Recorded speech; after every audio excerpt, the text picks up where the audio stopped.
Sure, a giant voice, you say? Got it. You better put your money where your mouth is. A man keeps his word to the end, doesn't he? Feh! A real man can pay for his own damn drink after mooching off a happy bastard's charity, that's what I say. It's that Hertzvon fellow from earlier, and he's quarreling with another man that's at least twice his size. You're gonna have to say that again, but to my face this time. Oh, smash! That giant used his bare fists simultaneously to rend, rupture, and split an entire wooden table in two. That man broke that table in half. Subject. Both of you, stay away. I've been dying to try this body of mine out on a living, breathing man. What? What is he doing now? The giant turned to the wall covered by casks of ale and picked one cask up with a single heave of his hand, and he walked toward Hertzvon. Oi, take it easy now! Take it easy, I say! The giant lifted the cask, which was about as big as his own body, and held it above his head. Is that cask full? It was an odd display to witness. The onlookers who were screaming at the top of their lungs earlier were suddenly silenced by the treading giant. Oi, are you really gonna kill me over some stupid drink? Are you really gonna smash that damned cask over my head over one stupid drink? Oi! Indeed I will. I'm gonna shut your filthy pie hole with this cask here. Hold it! What are you doing? Shut up! While he shouted at Ivel's proprietor, he used his other hand to throw the stool in front of him. He sent the wood stool flying in a straight uniform line. Huh? The patrons scattered to avoid the incoming stool, which eventually made contact with the wall, striking it with enough force to penetrate the wall itself. Piss off if you're not dying for an early grave. Ritona. Give me some time. The mana lines around this vicinity are too sparse and dried to siphon mana from. Damn it. I'll have to siphon my own purified mana.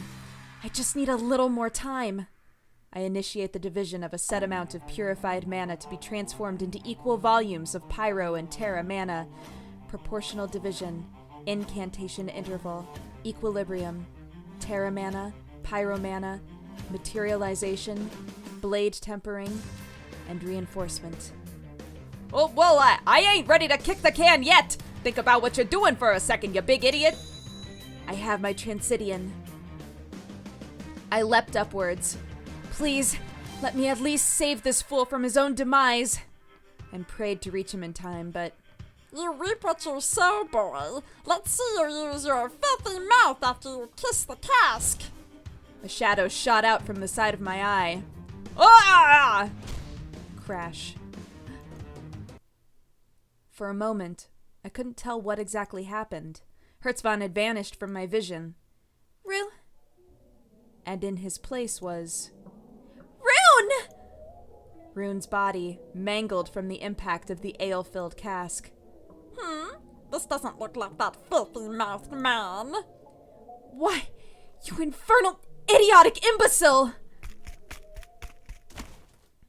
I used a nearby table to propel myself back into the air, and with every ounce of my body I swung my Transidian sword downwards onto the giant. The Transidian sword met little resistance. My execution was effortless. I cut the cask clean in two halves from the midsection, spilling the ale over the giant and the floor beneath him. Ale? The giant lost his balance, tripped on the spilt ale, and fell squarely on his rear. What did you do to me, you filthy... What is that?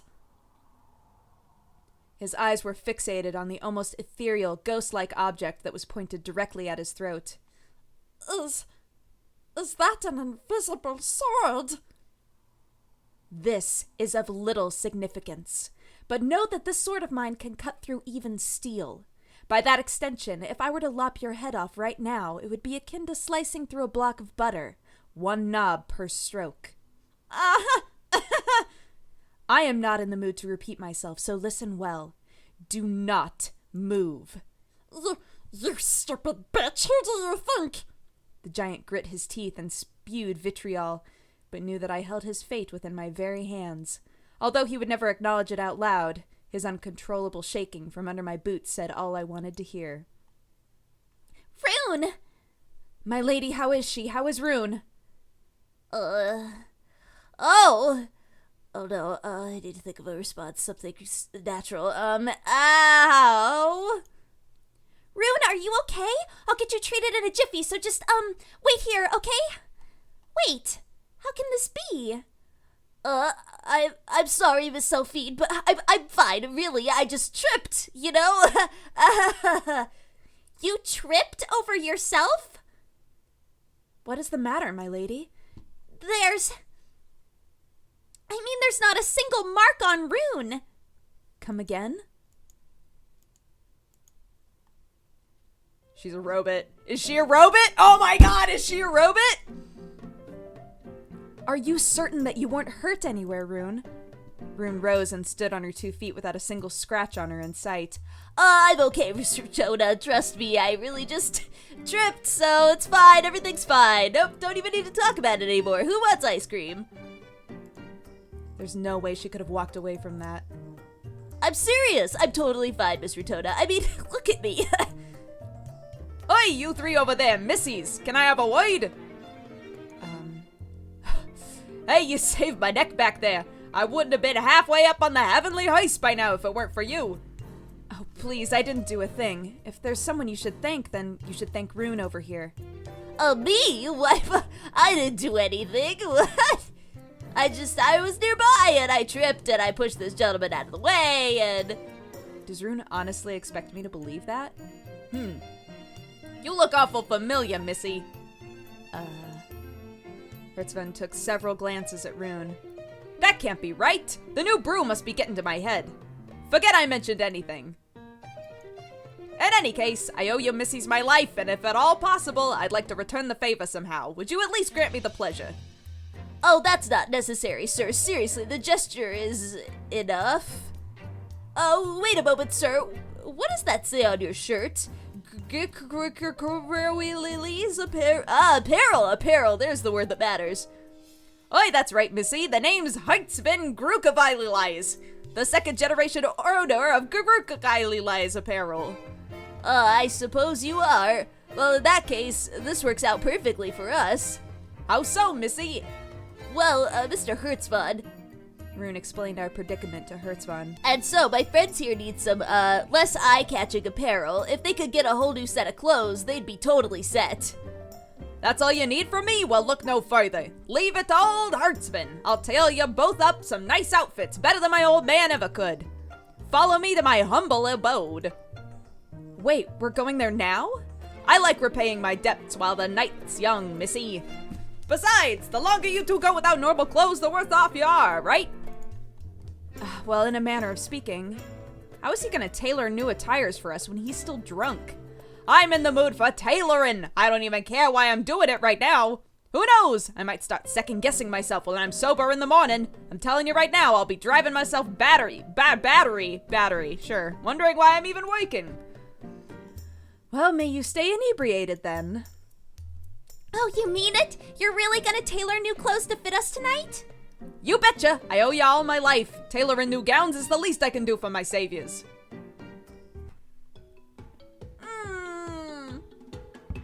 Ritona, looky!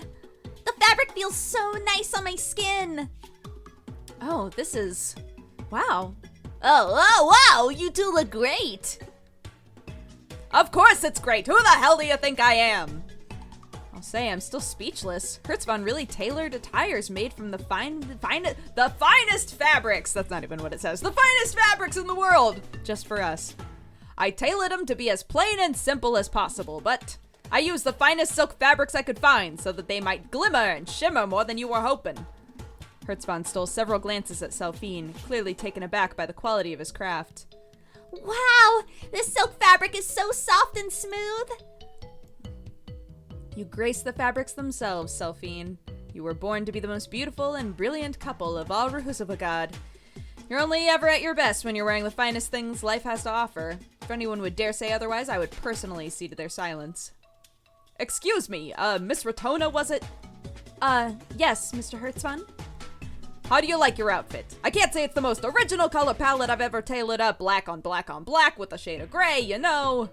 I know you both need to operate incognito, but I feel the color combination doesn't really do your beauty any favors. A little snip here, a bright seam there would really go a long way.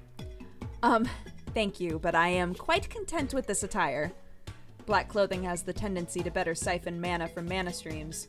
Once siphoned into the clothing, a mana crafter may be better at utilizing mana dowsing in order to ascertain the volume of surrounding mana. What is happening on Selphine's face right now? I didn't even look at it.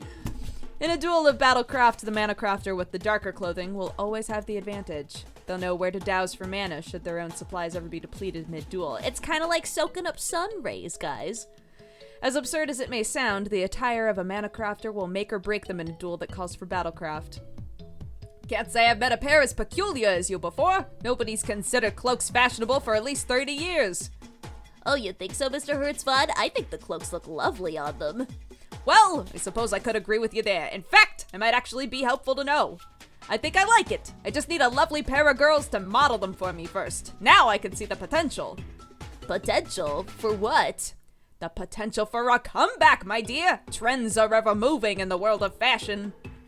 If folks see you beautiful girls waltzing around with those, she still has that face, with those cloaks, it's sure to set a new fashion trend, or revival for a vintage look in this case. Oh, I suppose that is one possibility. Man, he works fast, huh? He, made this whole, 2 full outfits for us while still drunk and it's still nighttime. I haven't felt so fulfilled by my work in the longest time. Thank you for rekindling my passion. No, Mr. Hertzwan, thank you. Anytime. We are grateful for your assistance, but weren't you celebrating your severance from this store? Was it all right for you to raid your former employer? Oh, don't worry about that. Whatever my old man says, he says it in the heat of the moment. It never sticks. I've learned to let it go. Well, what happened this time around? He said something so absurd it made me second guess what I actually heard. It's not something you'd ever say to anyone, much less your own son. The family business, huh? Been there, done that, but moving on was never easy. What did he say to you? He told me not to drink on the job. I second the sentiment of your wise father. And your father is absolutely correct. I was busy tailoring suits and gowns for a close friend's wedding. Could you blame me for making merry over a joyous occasion? That still doesn't warrant drinking on the job. Hey Hertzie, how you doing? Big bastard didn't mess you up too bad, huh? Huh? Oh, nah. Nah. Sorry, but could you all excuse me for just a moment? Hertzvan made his way through us and began conversing with the gentleman and his female companion. Hey, Ritona, this silk sure flows smooth along the skin. Indeed. Oh, that must be the engaged couple Mr. Hertzvan was talking about. They look really happy together. Hertzvan spared no expense and used the finest silk fabrics in his store to repay his gratitude to us. The quality of these garments may even surprise the woven materials of my Royal Guardian attire. I wonder how much 2 outfits of this quality would cost us if we had paid for them out of pocket. What's the meaning behind that awkward laugh? Well, I snuck a piece of I snuck a peek at the prices for the fabrics Mr. Hertzvad used by the foot. Oh? What's the total, if you don't mind my asking? Well, I think it's better if you don't ask. I think it's really just better if you don't know. Was the total about as high as a Class 3 sediment stone? What kind of clientele is Hertzvan tailoring clothes for? Oh, sorry about that, missies. It's no problem. Was that a friend? In a way. He's a drinking buddy I only ever meet at Ivel's Tavern. He was there earlier tonight, too. Gertzie, hon, I hear you picked a fight with someone at Ivel's tonight. Is that true? Oi, did I pick a fight? Did I ever pick a fight? Oi! Hertzie, hun, don't do that again. You worried me half to death. You don't have to worry about me. Yada, yada, yada, yada. Hertzvan passed by us once more and began conversing with a lady. Oh, if you say so, Hertzie, hun. Don't make that face, my dear. Let's hit up Ivel's next time. Just the 2 of us. What do you say? Oh, heck no. Heck no. Heck no. Well, if it's just the two of us, I could make an exception. Really? Feel free to stop by any time. We'll go for a drink. The lady left Hertzvahn's company after the last word. Oh, sorry about that. You sure are a popular person, Mr. Hertzvahn. I can assure you I didn't become popular by choice. We're the only tailors in all of Cadia. When you've been in my line of work this long, the impassable boundary between ourselves and the client vanishes real quick. Hertzvahn swirled a mixture of spirits in a small glass before inhaling them. Mr. Hertzvahn, have you not had enough to drink for one night? We wouldn't want you to awaken with a hangover. Hangover schmangover, it's part of the job. And it just so happens to be a habit of mine to drink myself into a stupor, especially after a hard day's work. So what you're saying is that inebriation in excess is all part of the job? You betcha, missy. Every town's gotta have a memorable class act. Cadia's no different, you know what I mean? I'm not sure I follow you, Mr. Hertzvahn. Cadia might be a friendly, fledgling city, but it's full of physically and spiritually exhausted folks. On the outer pole, you can expect to have a constant shortage of mana and non-existent mana streams. It's a fact of life we've all come to accept, but we get exhausted hearing news about mana-borne illnesses or mysteriously vanishing mana streams day after day. Are the mana streams vanishing from the outer pole, though? The thought hadn't occurred to me until now. If I recall, I think I heard something about that the other day. It's very disconcerting news to all outer pole inhabitants. That's just how it is. That's why we need a class act around Cadia to keep what's left of our happiness and laughter alive. I don't mind being the class act so long as a drunk tailor can keep people laughing. Mr. Hertzvahn? Yeah? I really believe you're the class act that Cadia needs. I ain't nowhere near a true class act. I'm still the drunk. The village idiot of Cadia, as far as I'm concerned. Hertzvahn tilted his head upward proudly as he spoke. Anyways. Yada yada yada.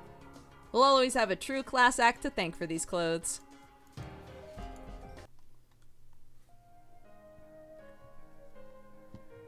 Are you being serious, Miss Selphine? Dead serious, Rune. Dead serious. Oh, and the agriculture and farming communities are just thriving back home.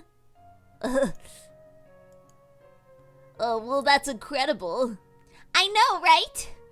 I wish we had something like that. Who wouldn't? I wish I could have seen both of your homelands. Everything sounds so wonderful there. Why would you ever want to leave such a great place to travel around the world? It sounds like paradise there. Well, things happened, you know. I didn't trigger some kind of bad memory, did I? For the time being, I can only say we're not traveling by choice. We're trying to return to our homeland, and every second spent here is another second lost. Oh, I had no idea. I'm sorry for being so insensitive. It's okay, Rune. There's no way you could have known. I've only ever heard stories about the continent of San Ajrizda, but from what I recall, it's a long ways from the outer pole, isn't it? It is a very long ways away, yes. We're practically on the other side of the planet from San Ajrizda. Curses. The journey home will be a difficult one. We are bound to encounter other nations and territorial leaders hell-bent on expanding and reinforcing their own lands. It's a chaotic time to be traveling. I'd like to cover as much ground as possible right now, but the reality of our situation doesn't allow for it. We're novices in terms of traveling. We are without a way to find our bearings or a proven path leading homeward. Well, wouldn't that mean that for an entire day I distracted both of you from making any progress on your journey home? Of course you didn't. It is as my lady says, Rune. It's because of you we even made any progress preparing. Without you, we would have had neither supplies nor any significant remaining gallows. Ritona's right. We would have been completely lost around Cadia without you, so we're thankful that you even decided to guide us at all, okay? Oh, thank you both.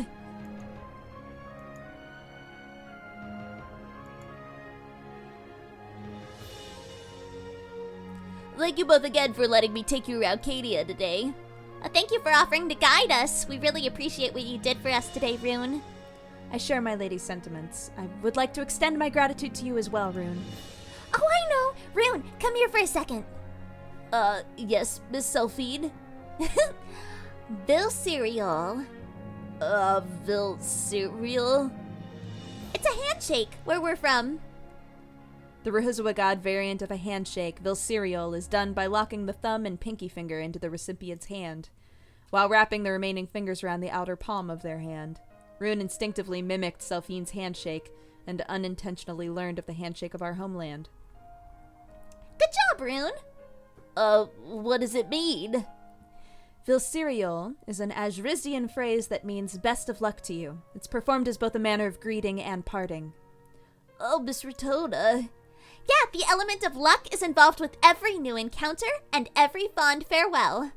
That's the full definition of the phrase, anyway.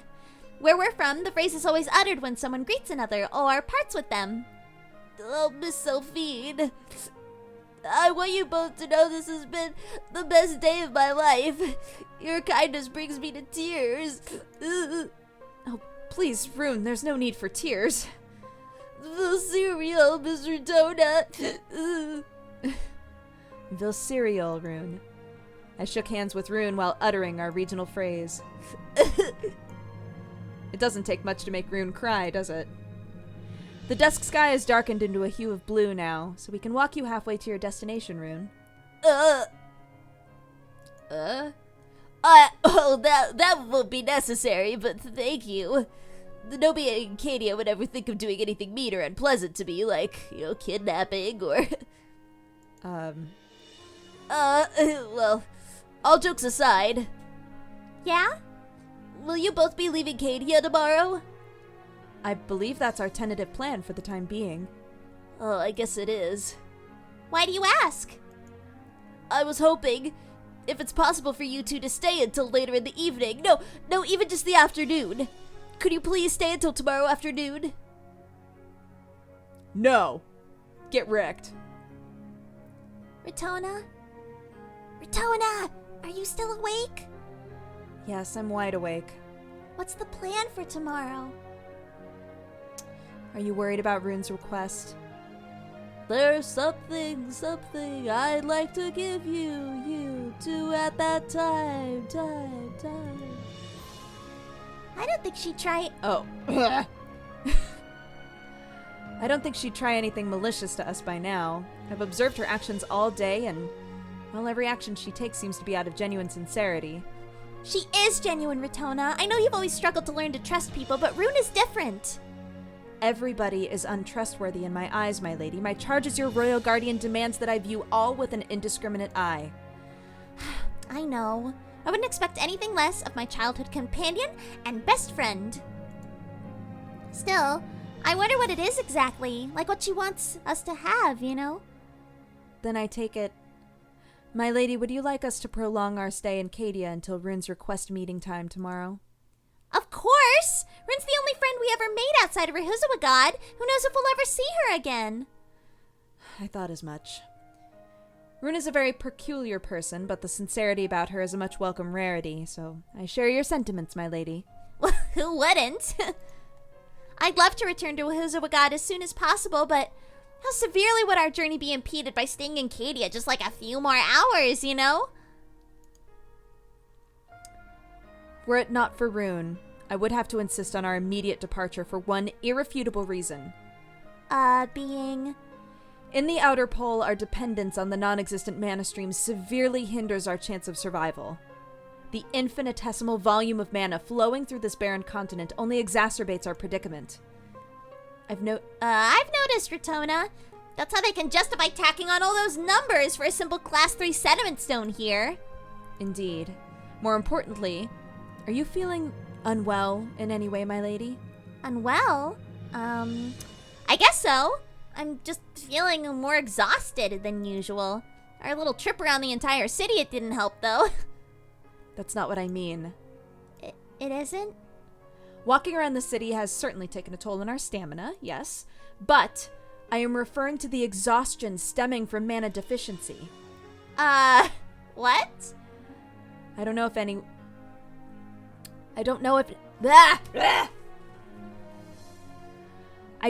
it has anything to do with the adaptation of living without mana on the outer pole, but this exhaustion from our inability to siphon mana is also akin to oxygen deprivation. Well, that doesn't sound good, Ritona. Mana deficiency only serves to hinder our progress, but at the very least, it isn't life-threatening. What will be excruciatingly painful is the adaptation of our bodies to siphoning less and less mana. Is living on a smaller supply of mana really that bad? Do you think it's possible for us, my lady? The mana streams on this planet may have forsaken this continent, but that isn't necessarily the truth of other continents. For people like ourselves, who have only ever known a life centered around mana, we must depart for another locale that can support our way of life. Knowing that mana is the only means of sustaining our lives, why do you think the people of the Outer Pole choose to remain here? I don't know. Leaving is not an option, and it never will be. Why not, Ritona? While we were raised on Sanajrizda, a continent rich with thick mana streams, our bodies adapted to living with a certain volume of mana to survive. In our current predicament, although we will suffer from mana deficiency while on the Outer Pole, we will not die. But that can't be said for the people of the Outer Pole. Why not? The volume of mana humans may store within their bodies is dictated between their 6th and 9th months of life. Depending on how rich and thick the mana streams near the individual is, their maximum volume of mana will be established during those 3 months. The human body's natural response is to always attempt to siphon that maximum volume of mana from the terrain. But for residents of the Outer Pole who were not exposed to as much mana as us early on, their maximum volume of mana is near to non-existent. Now, imagine if someone from the Outer Pole were to venture to Sanajrizda. The surrounding mana would attempt to permeate their body. To that person, the mana would be treated as a completely alien, foreign, invasive substance that can't be retained. So, it would be like a poison. Indeed. People who can't retain mana naturally will suffer from mana shock. It slowly destroys your body from within. But isn't there a way for them to adapt? Not even the slightest volume? At present, people who haven't been exposed to mana from birth have little chance of natural mana retention. This explains the lack of migration from the Outer Pole to the other continents. To the people fortunate enough to have been born in territories with ample mana streams, the miracle of mana is one that they will prosper from. However, the same can't be said for the unfortunate. The mana shock syndrome is akin to throwing a saltwater fish into fresh water and expecting it to swim. That is the one irrefutable reason for why we should leave the Outer Pole. The sooner, the better. According to the general rule of thumb, our bodies will begin feeling the full effects of mana deficiency within 5 days. And that's the time we have left to leave the Outer Pole for home, or at least find another continent with ample mana streams. The longer we stay here, the more at risk our bodies are to adapting to living without mana. It'll turn us into permanent residents of the Outer Pole. So, are you still certain you wish to delay our departure until tomorrow evening, my lady? I'm certain. Then the matter is settled. I want to write to Rune when we return to Rughzenhaide. I wanted to invite her to visit our kingdom and to experience our culture for what it is. But if only it weren't for mana shock, I could have invited her, right? Indeed, my lady. Then our meeting tomorrow will be our last, and we owe her that much at least. We may have only known her for a single day, but we managed to overcome cultural barriers and become friends with her. What kind of queen would I be to my people if I couldn't even bring myself to treasure the bond between myself and a single person? Forgive me, Ritona. I know what I'm asking is selfish and, well, dangerous. Nonsense. Your wish is my undying will from now until the end of time. Thank you, my friend. Please. Your sentiment is mine to share as well, my lady. We owe Rune a final farewell. Fret not, my lady. Your words are the only ones I shall ever heed, my queen. Shit is gonna go down tomorrow. I feel it. I feel it. Oh, God.